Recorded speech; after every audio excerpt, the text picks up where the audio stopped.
물고기 뱃속에서 회개하고 돌이킨 요나. 하나님께서 그를 사흘 만에 육지에 토해내게 하십니다. 이것은 하나님께서 무엇을 하신 것이죠? 그를 용서하신 것이죠. 용서하셔서 그에게 다시 생명을 주신 것입니다. 그때 오늘 본문이 시작되는 것이죠. 본문 1절에 이렇게 시작이 됩니다. 여호와의 말씀이 두 번째로 요나에게 임하셨다. 우리 하나님은요, 다시 우리에게 기회를 주시는 하나님이십니다. 얼마나 그게 감사한지 몰라요. 그 사실이 우리에게 있어서는 가장 큰 은혜입니다. 우리가 이럴 때가 있잖아요. 이번 한 번만 주님 용서해 주시면 다시는 그러지 않겠습니다. 저는 한 번 더 기회를 주시옵소서. 뭐 이런 식의 우리가 간구를 하지 않습니까? 그때가 언제죠? 가장 절망이고 또 가장 나락으로 떨어져 있을 그때에 이런 기도를 하잖아요. 그래서 이제 스스로 나는 끝이다. 용납받지 못할 거야. 더 이상 용납받지 못할 거야. 그러면서 이제는 내가 심판을 각오할 땐가. 이런 막다른 골목에서 절망할 때 우리가 매달리는 게 뭐예요? 그때 하나님께 엎드리는 거죠. 하나님, 한 번만 더 기회를 주시면 제가 이러지 않겠습니다. 다시는 죄의 길에 돌아가지 않겠습니다. 그때에 우리 하나님은요, 다시 기회를 주시는 분 하나님이세요. 오늘 말씀이 요나에게 있어서 그런 말씀이죠. 다시 정말 바다 깊은 그 바닥까지 떨어지는 그 절망 속에서 하나님께서 그의 기도를 들으십니다. 그리고 그를 건져주시잖아요. 용서하십니다. 여러분, 우리도요, 또 그렇지 않습니까? 우리가 살아온 인생 속에 얼마나 허물이 많고 실수가 많고 하나님 앞에 늘 잘못을 행하는 우리들인데 지금까지 살아온 인생 주의 크신 은혜라 우리 찬송했듯이 하나님께서 오래오래 참으시는 거예요. 하나님은 그 은혜로 우리를 참으시는 하나님이에요. 참으시고 또 참으시고 또 참으십니다. 고집이 세죠, 우리가. 미련하고 더딥니다. 그래서 불만과 불평을 마음과 입에 툴툴거리며 달고 살 때 좀처럼 바뀌지 않는 우리 인생에 하나님은 그래도 그대로 그토록 오랜 동안 참고 또 참으시는 하나님이신 거예요. 그래서 하나님이 어떤 분이시냐? 예수님께서 이렇게 말씀하십니다. 제자들이 물어요. 우리가 얼마나 어떻게 용서를 해야 합니까? 마태복음 18장 22절에 예수님께서 답하시죠. 예수께서 이르시되 내게 이르노니 7번뿐 아니라 7번을 70번까지라도 할지니라 그랬어요. 여러분, 7번에 70번이면 원래 490번이잖아요. 그럼 490번까지만 아니라 이 말이 아니죠. 7에 10을 곱했으니까 완전수의 완전수를 곱한 수예요. 그럼 뭐죠? 무한한 수입니다. 무한수예요. 그러니까 거듭된 용서를 베풀어라. 이걸 예수님께서 제자들에게 하신 교훈의 말씀입니다.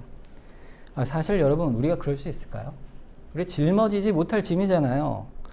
그 무거운 교훈과 멍에를 씌우기 위하여 그 요구 앞에 우리를 불러내시느냐, 그 말씀이 아닙니다. 이 말씀은 이 교훈의 요구 앞에 용서를 우리 하라는 명령 앞에 전제가 있어요. 그게 뭘까요? 이미 우리가 하나님 앞에서 그런 용서의 사랑을 받고 있음을 너희가 어찌 깨닫지 못하느냐, 이 말씀인 것이죠. 하나님께서는요, 우리를 향한 참고 용서하시기를 7번뿐 아니라 7번에 70번까지 무한한 용서의 은혜를 베푸시는 하나님이십니다. 그러므로 언제라도 돌이켜 그리스도를 의지하여 주 앞에 나아오기만 하면 주님이 그 주홍 같은 우리의 죄라 할지라도 눈과 같이 양털같이 희게 하시는 하나님이신 것입니다. 그 사랑을 결코 변하지 않으세요. 그 사랑을 지금 요나가 받은 것입니다. 그래서 주님이 다시 기회를 주시는 거예요. 두 번째로 말씀하십니다. 자, 그럼 요나가 어떻게 반응해야 할까요? 신자의 반응이 어떻습니까? 여러분 용서를 거듭받은 정말 죽을 죄 가운데서 용서받은 자라면 어떤 반응일까? 요나가요. 물고기에서 육지에 탁 토해졌을 때 어땠을 것 같으세요? 여러분 상상을 한번 해보세요. 여러분이 그 냄새나고 비좁고 역겹고 끈적이고 그 좁고 그 답답한 공간에서 해를 봤으면 낮이었고 별을 봤으면 밤이었겠죠.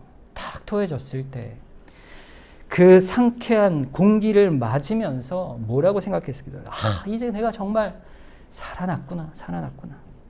큰 생명의, 새 생명의 활력과 기쁨을 느끼면서 살아있다는 그 기쁨, 그 안도, 그 생명의 귀함과 감사가 넘쳐나면서 그 마음에 무슨 결단을 했겠습니까? 내가 이제 주 앞에 어찌 살아야 할까? 주님의 은혜가 이리 큰데 내가 어찌 살아야 될까? 왜 그래요? 자기가 물고기 뱃속에 있었던 것은 하나님께서 심판받아 마땅한 자기를 하나님의 놀라운 섭리로 주권으로 구원의 방주로 물고기를 쓰셔서 자기를 살려두신 거 아니겠어요? 왜 그러셨을까? 다시 3일 만에 육지에 나오게 하신 것은 분명 하나님의 뜻과 목적이 요나에게 있다는 사실을 요나는 너무 잘 깨닫는 것입니다. 이제 어떻게 내가 살아야 할 것인가? 이 결심과 결단은요, 우리도 똑같아요. 여러분, 남들이 당신 병에 걸렸으니 이제 곧 죽겠소. 이런 병에 걸렸거나, 이제 소망이 없어. 당신 사업이 완전 망했어. 아니면 사고를 당하거나, 그런 위기에서 이제 끝이다 싶을 때, 주께 매달려 기도할 때, 건짐을 받게 되면, 그때 우리 마음속에 어떤 결심이 듭니까? 주님, 이제는 주님이 주신 새 인생이요, 새 생명이니 내가 이제 평생 주님을 위해 살겠습니다. 하나님이 나에게 또다시 기회를 주셨으니 이제 내 욕심에 원하던 대로 살던 그 내 기준과 판단을 다 버리고 주의 교훈대로 하나님이 기뻐하시는 뜻대로 살겠습니다. 이전까지는 내가 기뻐하는 뜻을 따라 하나님조차 판단하며 살았던 내가 이제는 하나님이 기뻐하시는 뜻대로 살아가는 거예요. 그러니까 뭐죠? 이런 고난과 고통의 기도 속에서 주께서 건져주실 때 그때 비로소 우리의 주인이 바뀌는 거예요. 우리 삶의 주인이 바뀌는 거예요. 내 생명의 주인이 주님께로 바뀌는 경험을 하게 되는 것입니다.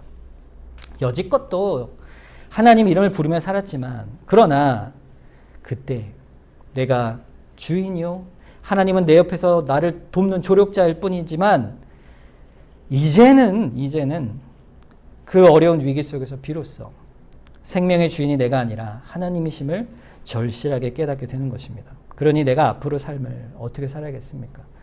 주인 대신 하나님의 뜻을 따라 사는 것이 나의 고백이 되는 거예요. 주인이 내가 아니라 주님이십니다.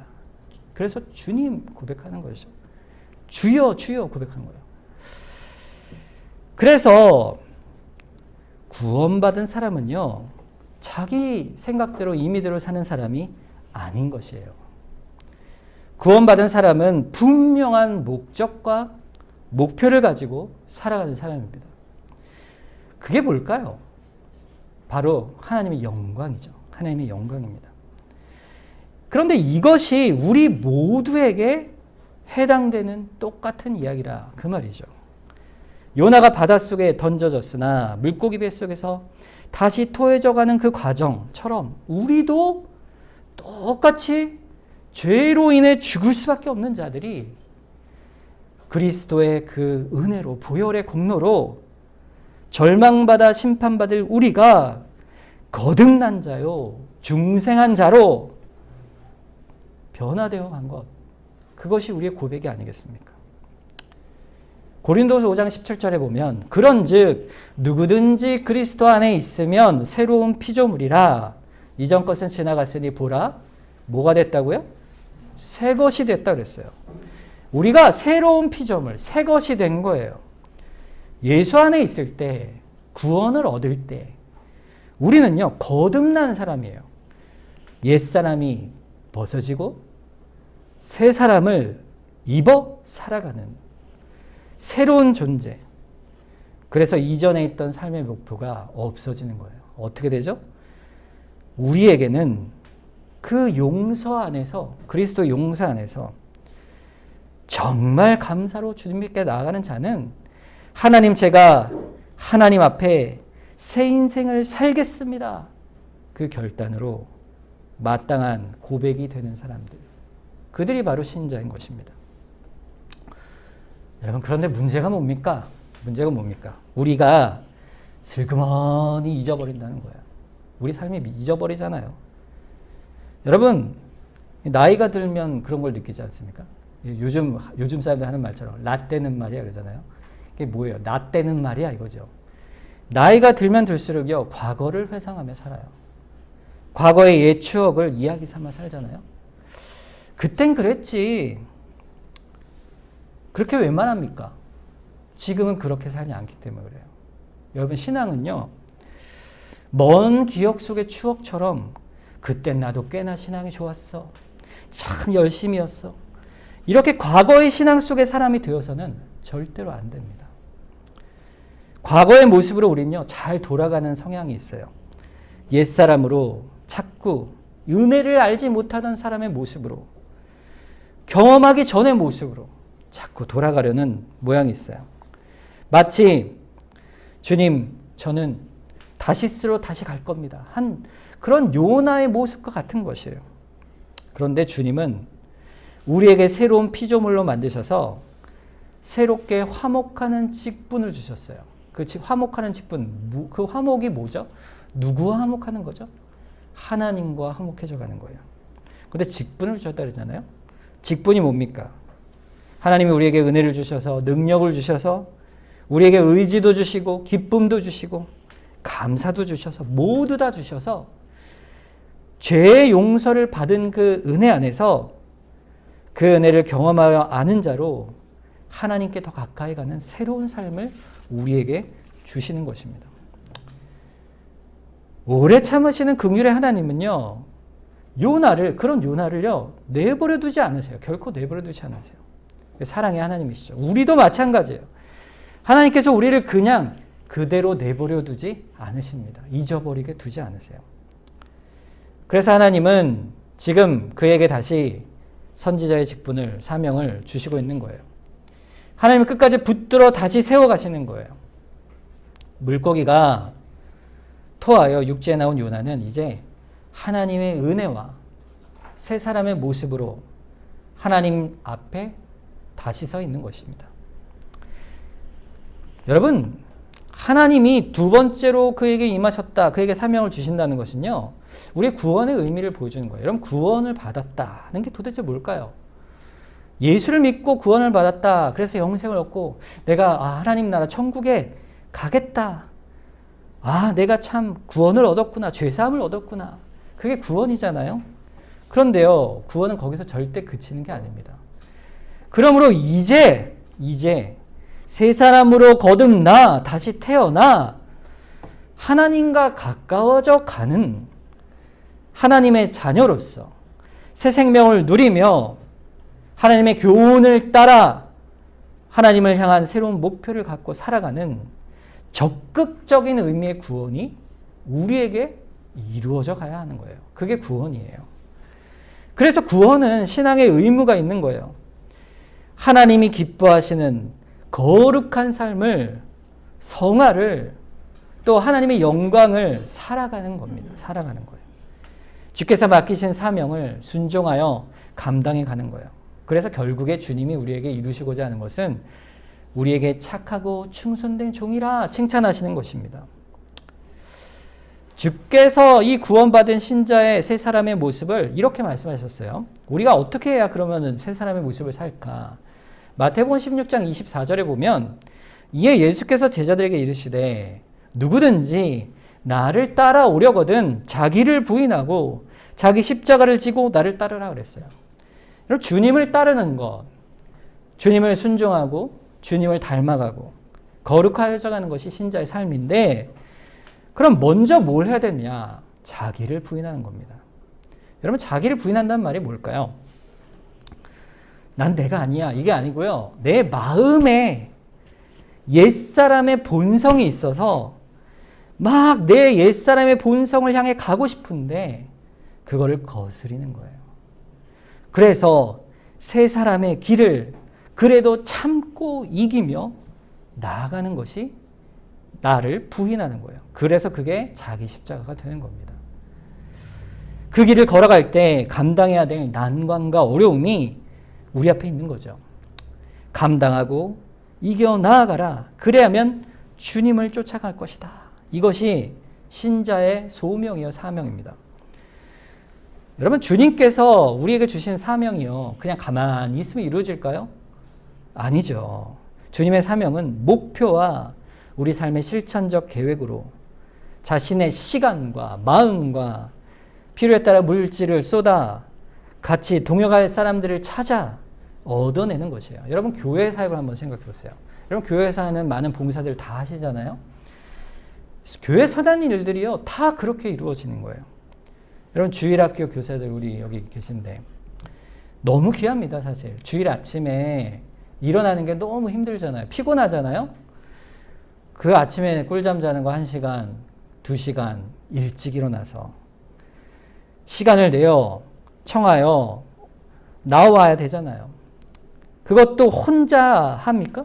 청하여서 함께할 사람을 권하고 어울려 팀을 이루어야 되고 서로 방향을 정해 기도도 같이 해 나가야 돼요. 그 모든 일을 닥쳐서 못하니까 어떻게 해요? 미리미리 준비해야 되잖아요. 그 일을 통해 뭘 하는 겁니까? 우리 자녀들, 아이들에게 주님의 복음을 가르치고 사랑으로 세워가는 것이죠. 이게 자기를 부인하는 거예요. 십자가를 지는 거예요.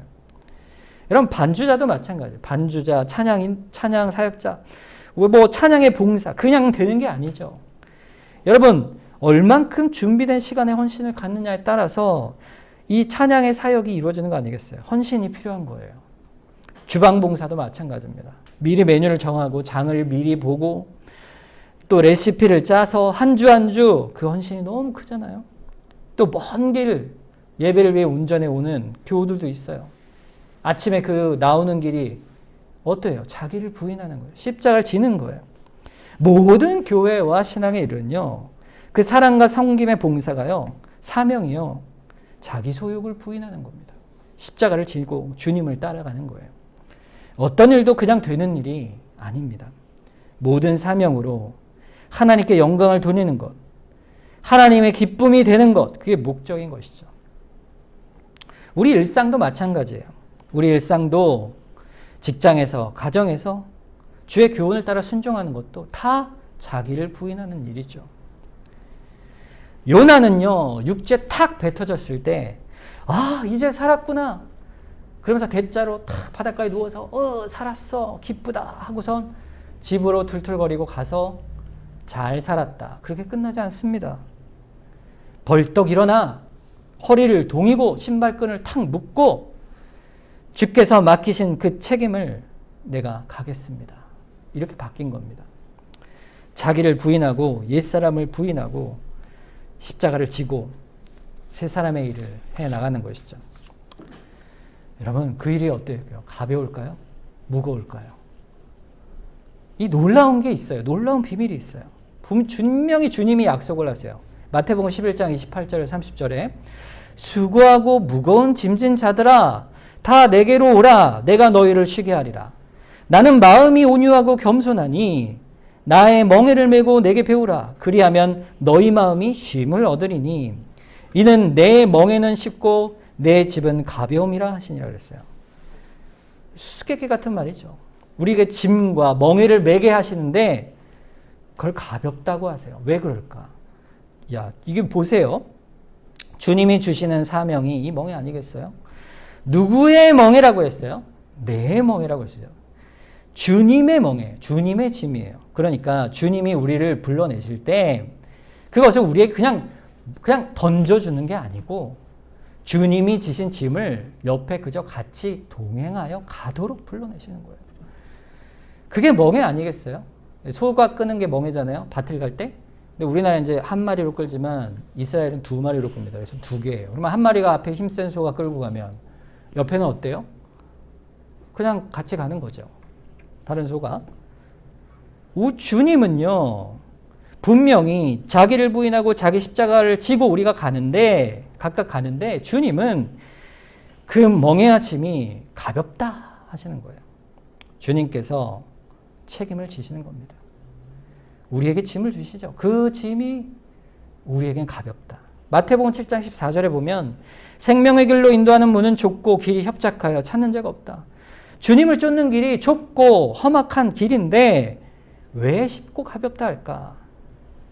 여러분, 주님의 말씀을 순종하는 사람들은요, 자기를 부인하고 십자가를 지고 가는 사람은요, 그 짐이요 가벼워집니다. 반대로 그 하나님의 말씀을 순종하는 데 있어서 마음에 비대끼고 불순종하는 마음이 생길수록 그 짐은요 점점 무거워집니다.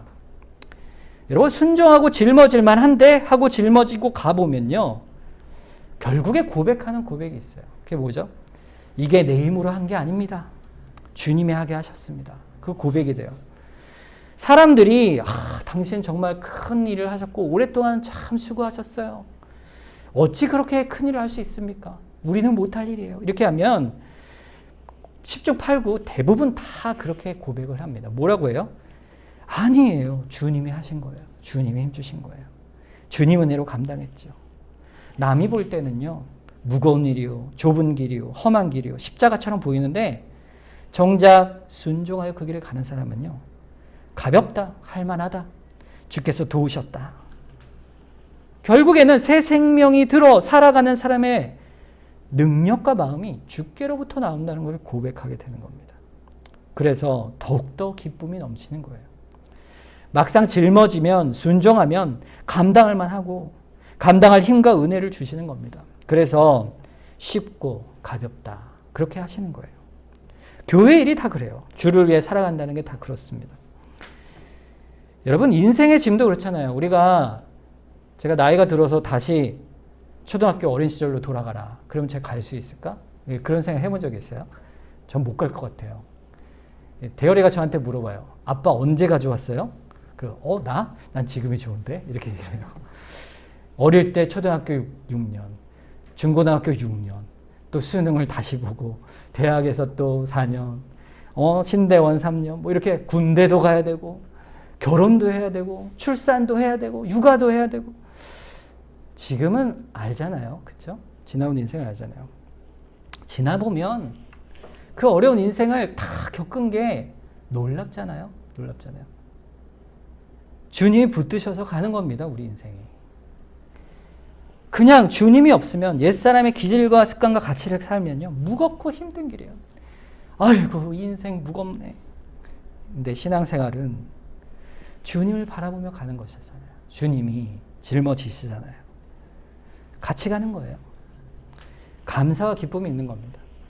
여러분, 신앙생활도 똑같아요. 여러분, 수요기도회를 우리가 드리는데 나오는 일이 얼마나 어려워요. 너무 어렵잖아요. 우리가 책임감이 있어서 내가 직분자인데 이러면서 나아가야지 그러면서 나오는데 무겁고 힘들죠. 초점이 그런데 바뀌는 거예요. 보세요. 내가 원래는 해야 될 일이 참 많아요. 수요일 날도 많고 내 마음에 원하는 바가 있어서 안 갔으면 좋은 일, 가치와 초점이 다 거기 있는데 내가 가야 될까 이런 생각이 드는데 힘든 거죠. 그러면 무거워지는 거죠. 그런데 그래 내가 그래도 가서 찬양해야지. 주님의 말씀을 듣고 기도해야지. 그 시간이 얼마나 복된가. 내가 주님 앞에 얼마나 기도할 수 있겠나. 주님의 은혜를 사모하고 영광을 돌리며 걸음을 나아올 때 그때 그 걸음이 하나님 안에서 기쁨이 되어 돌아가게 되는 것입니다. 여러분, 무거운 짐이 가벼워지고 참된 쉼을 얻는 거예요. 어떤 일이든 그래요. 하나님은 우리를 새 사람으로 바꾸세요. 용서하시고 거기서 그치지 않고 사명을 주십니다. 새 힘을 주셔서 십자가로 끝까지 감당하여 가게 하신 거예요. 그래서 오늘 본문에 보면 2절에 요나에게 명하시는 겁니다. 일어나 저 큰 성읍 니느웨로 가서 내가 네게 명한 바를 그들에게 선포하라. 요나가 결국 구원받은 이후에 해야 될 사명이 뭡니까? 회개하면요. 이전에 내가 싫어하여 너무 이거 하기 싫습니다 하고 도망했던 그 일을요. 다시 감당케 하세요. 하나님은요, 절대로 우리를 향한 선한 뜻을 포기하지 않으십니다. 여러분, 하나님하고요, 밀당을 해서 하나님이 나에게 대한 뜻을 바꾸시려고 하는 것은요, 참으로 미련한 짓입니다.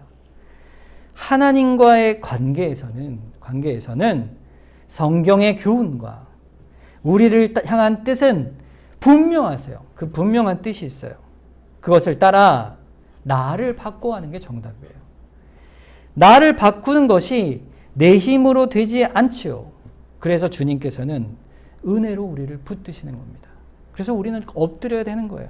주여, 십자가 멍에를 집니다. 믿고 집니다. 넉넉히 감당케 하여 주시옵소서. 요나가 바뀐 겁니다. 요나가 바뀌었어요. 본문 3절에 보세요. 그 도망하던 요나가 이렇게 바뀌어요. 3절에 요나가 여호와의 말씀대로 일어나서 니느웨로 가니라. 니느웨는 사흘 동안 걸을 만큼 하나님 앞에 큰 성읍이라 그랬어요. 굉장한 변화죠. 1장에서 똑같이 너는 일어나 니느웨로 가서 외치라 했을 때 3절에 뭐라 그래요? 그러나 요나가 여호와의 얼굴을 피하려고 일어나 다시스로 도망하였다. 반대로 완전히 도망치잖아요. 그런데 이제 바뀐 겁니다. 여러분, 구원받은 자는요, 하나님께 은혜를 받은 자는요, 불순종에서 순종으로 바뀌는 거예요. 예수 믿는 자의 열매의 증거는 뭐예요? 하나님 말씀에 순종하는 거예요. 순종에 가는 거예요. 불순종하던 일이 순종으로 바뀌는 겁니다. 여러분, 그런데 이 니느웨가 얼마나 큰 성읍이라고 되어 있죠? 사흘길이라고 했잖아요. 이게 제가 지난번에 설명한 대로 서울하고 비슷한 크기라고 했어요. 가로 세로 30km 정도 되는 큰 도시예요. 60만 명이 살았다고 추측을 합니다. 그러니까 사흘 동안 걸어서 말씀을 선포할 그런 거리죠. 자, 그런데 오늘 본문 4절 보세요. 요나가 어떻게 순종했나 보세요. 요나가 그 성읍에 들어가 하루 동안 다니며 외쳐 이르되 40일이 지나면 니느웨가 무너지리라 그랬어요. 얼마나 갔다고요? 하루 동안 갔어요. 하루 동안. 여러분, 한번 생각해 보세요. 왜 하루 동안 요나 갔을까? 여러분, 사흘길인데 왜 하루만 갔을까? 대충 두 가지 정도 생각을 해볼 수 있습니다. 첫째는 이제 하루 동안 다녀도 이 선거 유세처럼 다닌 거예요. 이 동쪽에 있는데 그 강동구부터 뭐 송파, 서초 이렇게 해가지고 관악구까지 이렇게 하나씩 다니면서 사람들이 모여 있는 곳에 가서 40일 뒤에 무너지리라 이렇게 선포하고 사람들이 듣고 여호와 하나님의 말씀을 들은 거죠. 그래서 곳곳에서 선거 유세하듯 하루 동안 했는데 그 전체 니느웨가 요동을 치는 거예요. 그 소식이 순식간에 퍼져서 왕부터 모든 백성이 회개하게 되는 거예요. 그래서 보니까 너무 강력한 반응이 나오니까 이틀 동안 더 전할 필요도 없다. 이렇게 한 것일 수 있어요. 또 한 가지는 요나가 마지못해 간 거예요, 사실은. 그래서 흉내만 낸 겁니다. 주님이 구원하셔서 그 은혜로 갔는데 가보니까 다시 마음에 이런 마음이 드는 거예요. 사흘 동안 부지런히 전해야 되는데 하루 찔끔하곤 하나님 됐죠? 하나님께서 사흘 동안 다니란 말씀을 안 하셨잖아요? 외치라고 했으니까 전 할 일 했습니다. 이렇게 한 것이다. 여러분 어떠세요? 어느 쪽인 것 같으세요? 제 생각에는요, 둘 다 맞는 것 같아요. 왜냐하면 실제로 5절 오늘 본문 이후에 보면요, 하루 동안 전했는데 그것이 순식간에 왕으로부터 모든 백성이 회개하는 역사가 벌어집니다. 그러니까 하루만 전해도 됐겠죠. 두 번째도 마찬가지죠. 요나가 실제로도 외치고 싶어 하지 않았던 것도 맞아요. 그걸 어떻게 했냐면 요나서 4장 1절에 이렇게 돼요. 요나가 회개하는 모습을 보고 어떻게 했다 그래요? 매우 싫어하고 상대했다 그래요. 그러니까 3일 어떻게 전하겠어요? 그러니까 요나의 마음은 거리끼는 마음이요, 싫어하는 마음이요, 흉내만 내는 거예요. 그러니까 했으면 됐지요. 그런 마음인 거죠. 결국 하나님 마음을 가지고 한 것은 아니란 것이에요. 무거운 짐을 지고 간 거죠. 무거운 짐을 지고. 여러분, 이 말씀 속에 요나의 모습이요, 누구랑 비슷해요? 나랑 비슷해요. 내 자신을 보게 됩니다, 저는. 요나가 겨우 하루를 열심히 하지도 않았는데 여러분, 하나님께서 그 니느웨를 어떻게 해요? 뒤집어서 회개케 하시죠. 여러분, 이 사실 속에서 우리 뭘 알 수 있을까요? 하나님의 은혜는요, 너무 크다는 사실이에요. 전적인 은혜라는 사실이에요. 자, 두 가지 은혜를 볼 수 있어요. 첫째는 요나를 향한 은혜입니다. 요나가 하나님을 향해 진실하게 열심으로 그렇게 하지 않았어요. 너의 모든 사역은 불순종이요, 너를 바다에 심판하겠다, 이렇게 선언해 버리시면 요나는 소망이 없지요. 그런데 하나님은요, 그렇게 사역을 돌이켜 함에도 툴툴대며 하는 그 요나를 향해서도요, 은혜를 변치 않으시는 거예요. 빌립보서 1장 15절 18절에 보면 어떤 이들은 투기와 분쟁으로 어떤 일은 착한 뜻으로 그리스도를 전파하나니 그러면 무엇이냐? 거칠애로 하나 참으로 하나 무슨 방도로 하든지 전파되는 것은 그리스도니 이로써 나는 기뻐하고 또한 기뻐하노라. 이게 바울이 한 얘기인데 이게 무슨 말입니까? 하나님이요, 우리가 비록 불충성스러운 마음으로 그 일을 한다 할지라도요, 하나님은 그 일도 쓰신다는 사실이에요. 그러니까 우리가 모입시다 했을 때, 오늘 피곤하고 싫은데, 오늘 일이 있는데, 그러면서도 가야지 그래도, 그래서 일어나서 오면 하나님께서 그것마저도 귀하게 보신다는 거예요. 이왕에 모였으니 모여서 선하고 기쁜 마음으로 하면 좋지요. 더 좋은 일이죠. 그런데 봉사합시다. 주방 봉사합시다. 그런데 우리 교회는 그런 분이 없는 걸로 제가 아는데 싫어요. 그러면서도 나와서 하는 것이요, 복되다는 거예요. 하나님께서 그렇게도 우리를 사용하시는 거예요. 그러면서 기뻐 받으시는 거예요. 놀라운 은혜입니다, 그게. 여러분, 교회를 보세요. 우리 한국 교회가 많은 비난을 받잖아요. 우리가 볼 때에 주의 백성들이 거룩하고 성화되어 아름다운 열매를 맺어서 교회가 부흥한 겁니까? 한국교회 사역을 하나님께서 인정하셔서 부흥한 거예요? 아니잖아요. 우리의 사역이 주 앞에 정결하고 착하기 때문에 받으신다면 사실 우리가 어떤 사역도 사실 이룰 수가 없는 것입니다. 부족하지만 전심의 사역이 아니지만 하나님은 그 사역을 들어서 사용하셔서도 결실을 맺어가시는 거예요. 그리고 놀랍게도 그 억지로 한 수고의 결실마저도 하나님께서 우리의 공과 칭찬으로 삼아 주신다는 거예요. 그것이 하나님의 은혜입니다. 우리가 여지껏 해온 열심들을 한번 생각해 봅니다. 주님을 너무 사랑해서 정말 기쁘게 한 일들도 많이 있죠. 하지만 어떤 일들은요, 체면 때문에 안 할 수 없어서 내키지 않지만 내가 기도하면서 하겠다, 이럴 수 있잖아요.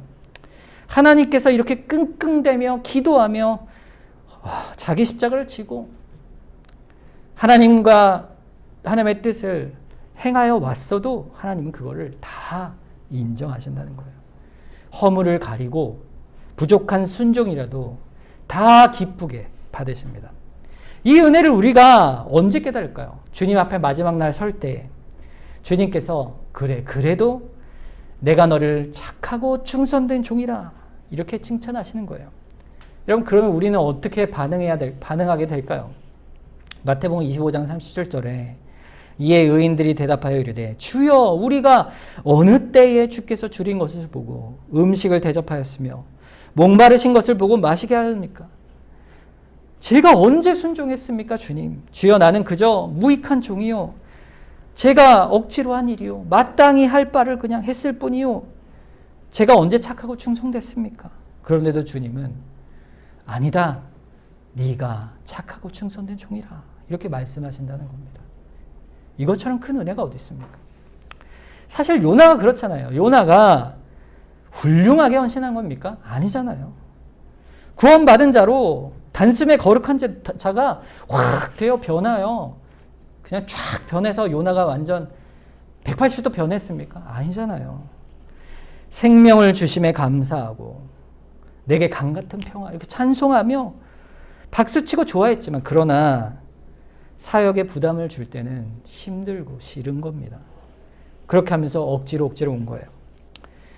연단도 받고 은혜도 깨닫고 자기의 부족함도 깨닫고 내 중심이 아니라 하나님 중심의 가치로 살아가는 새 사람으로 하나님은 그렇게 계속 우리를 바꾸어 가십니다. 그러면 어느덧 우리의 심령이 예수 그리스도를 닮아가는 그 모습 안에 열매를 맺어가는 거예요. 그래서 고백하는 거죠. 제가 한 것이 없습니다. 다 주께서 한 것입니다. 오직 주의 은혜입니다. 하나님의 손길입니다. 하나님이 요나를 지금 그 과정 속에 두고 있고 지금 우리도 그렇게 두고 있는 것입니다. 하나님은 왜 이렇게까지 하실까요? 왜 오랜 시간 동안 이렇게 두실까요? 그건요, 하나님의 성품 때문이에요. 오래 참으시고 우리를 지극히 긍휼히 여기시고 사랑하시는 하나님, 억지로 하는 일도 열매 맺게 하시도록 그 공을 우리에게 상으로 돌려주시기 위해 무한한 자비와 긍휼로 우리를 깨닫게 하시는 것입니다. 두 번째 은혜를 베푸시는 장면은요, 니느웨를 향한 은혜예요. 니느웨를 향해 뭐라고 외치죠? 본문 4절 끝에 보면 40일이 지나면 니느웨가 무너질 거라고 그랬어요. 하나님이 얼마나 시간을 주셨죠? 40일이죠. 여러분, 소돔과 고모라 심판하실 때 하나님이 며칠을 주셨습니까? 한순간도 주지 않으셨어요. 룻의 가정을 빼낸 다음 바로 심판하시잖아요. 그런데 니느웨는요, 얼만큼 시간을 주니까 40일을 주세요. 우리가 40일 이걸 뭘 뜻하는가 잘 생각해야 합니다. 심판하려고 하시는 건데 40일의 시간을 주신다는 건요, 회개하라 하시는 거예요? 아니면 내가 죽이겠다 하시는 거예요? 회개하라 하시는 거죠. 은혜를 주시려고 하는 거예요. 심판을 그만큼 연기하시는 거예요. 40일이 짧습니까? 길죠. 그 연기 속에 돌이켜 우리를 그 자리로 끌어오시는 거예요. 요나가 그걸 아는 겁니다. 그래서 그게 싫어서 도망친 거 아니겠어요? 40일이 지나면 무너지리라. 이건요, 하나님께서 은혜를 베푸시는 거죠. 기회를 주시는 거예요, 세상에. 여러분, 오늘날도요, 40일의 이 은혜가 교회를 통해 주어집니다, 세상에. 여러분, 노아의 방주를 생각해 보세요. 노아의 방주를 만들 때 하루 이틀 만들었을까요? 아주 수많은 세월을 만들었어요. 그 세월 동안 사람들이 당신 뭐 하는 거예요? 배를 만들어. 아니, 이곳에 왜 배를 만들어? 하나님이 만들라고 하셨어. 하나님이 당신들 회개하고 돌이키라 하셨어. 그때 그 회개를 듣지 않으면 어떻게 됩니까? 심판을 받는 것이죠. 멸망하는 거예요. 지금도 노아의 방주에 그 기다리는 때, 니느웨의 40일의 때가 지금도 동일하게 있는 거예요. 지금도 마찬가지로 주님이 다시 오실 때까지 이 땅에 교회가 있는 겁니다. 복음이 전해지는 거예요. 주님이 다시 오시면 이 땅이 무너질 것이요, 심판받을 것이요, 이들이 외치는데 저들이 듣지 않는 것이죠. 자, 여러분, 그런데 놀랍게도 하나님께서는 긍휼을 베푸셔서 니느웨와 같이 듣고 회개하여 구원 얻는 자들을 두시는 겁니다. 두시는 거예요. 그래서 우리가 여기 있는 겁니다. 동백동에 있는 거예요. 니느웨는 회개를 한 겁니다. 그런데 듣고 니느웨는 어떻게 했죠? 회개해요. 그러나 요나를 비교해 보세요. 요나는 어때요? 연약하잖아요. 그럼에도 연약한 요나도 하나님이 끝까지 붙들어 은혜로 변화시켜 주시듯 그 죄인된 니느웨도 결국 하나님께서 구원을 베푸십니다. 디모데후서 1장 9절, 11절, 14절에 보면 우리를 향한 이 구원이 어떤가를 보여줘요. 하나님이 우리를 구원하사 거룩하신 소명으로 부르심은 우리의 행위대로 하심이 아니요 오직 자기의 뜻과 영원 전부터 그리스도 예수 안에서 우리에게 주신 은혜대로 하심이라. 내가 이 복음을 위하여 선포자와 사도와 교사로 세우심을 입었노라. 우리 안에 거하시는 성령으로 말미암아 내게 부탁한 아름다운 것을 지키라 그랬어요. 여러분, 구원은요, 모두 다 지금 믿고 있는 사람도 또 돌이켜 주께 나올 사람도 100% 전적으로 하나님의 은혜뿐입니다. 내 행위가 아니에요. 내 노력이 아니에요. 오직 하나님께서 자기 뜻과 영원전에 택하신 그 은혜로 예수 안에서 우리에게 은혜를 베풀어요. 그런데 그 안에서 우리에게 또 복음을 위한 사명을 주시는 거예요. 선포자요, 사도요, 교사요, 각자 교회 맡은 자리에서 일상생활에서 사명을 주시는 거예요. 그런데 놀랍게도 그 사명은 내게 부탁한 아름다운 것이에요. 하나님께서 우리에게 부탁하시고 억지로 짐 준 게 아니고 부탁하셔서 우리 안에 거하시는 성령님이 도우시고 주관하셔서 끝까지 우리를 이루어가도록 선히 이끌어 주시는 거예요. 그 앞에, 그 약속 앞에 우리가 있는 겁니다. 우리는 하나님 앞에 어떤 교훈입니까? 어떤 성도입니까? 우리가 어떻게 하나님의 은혜를 받았는지를 다시 돌이켜 생각해 보는 거예요. 우리가 주 앞에 엎드려야죠. 그 은혜에 감사해야죠. 오래 참으시고 다시 한번 기회를 주시는 그 하나님, 언제라도 한번 다시 한번 기회를 주시는 그 하나님께 우리가 감사를 드리고 전심으로 나가지 않고 억지로 할 때에도 우리를 사역에 사용하셔서 그 열매를 취하여 우리에게 베푸시는 하나님의 그 은혜를 생각하고 우리를 통하여 외치는 그 외침이 세상의 니느웨 속에 하나님의 용서의 은혜의 손길로 우리를 통하여 사용하시는 그 놀라운 은혜를 기억하는 거예요. 우리가 부족하지만 우리를 통해 역사하시는 그 은혜에 감사하는 거예요. 결국 전적인 은혜라 하나님께 우리가 계속하여 고백하며 나가는 겁니다. 여러분 그 은혜를 지금까지 지내온 것 주의 크신 은혜라. 내가 앞으로도 그 은혜 안에 살겠습니다. 고백하는 여러분 되시길 주님의 이름으로 축원합니다. 오늘 말씀을 기억하면서 합심해서 한번 기도하겠습니다. 주님, 우리의 인생을 지금까지 인도하시니 감사합니다. 우리의 남은 인생도 나를 부인하고 십자가를 지고 그 가벼운 짐으로 순종하여 주의 뜻을 따라 살겠습니다. 우리를 붙들어 주시옵소서. 우리를 인도하여 주시옵소서. 우리 합심해서 한번 기도하겠습니다.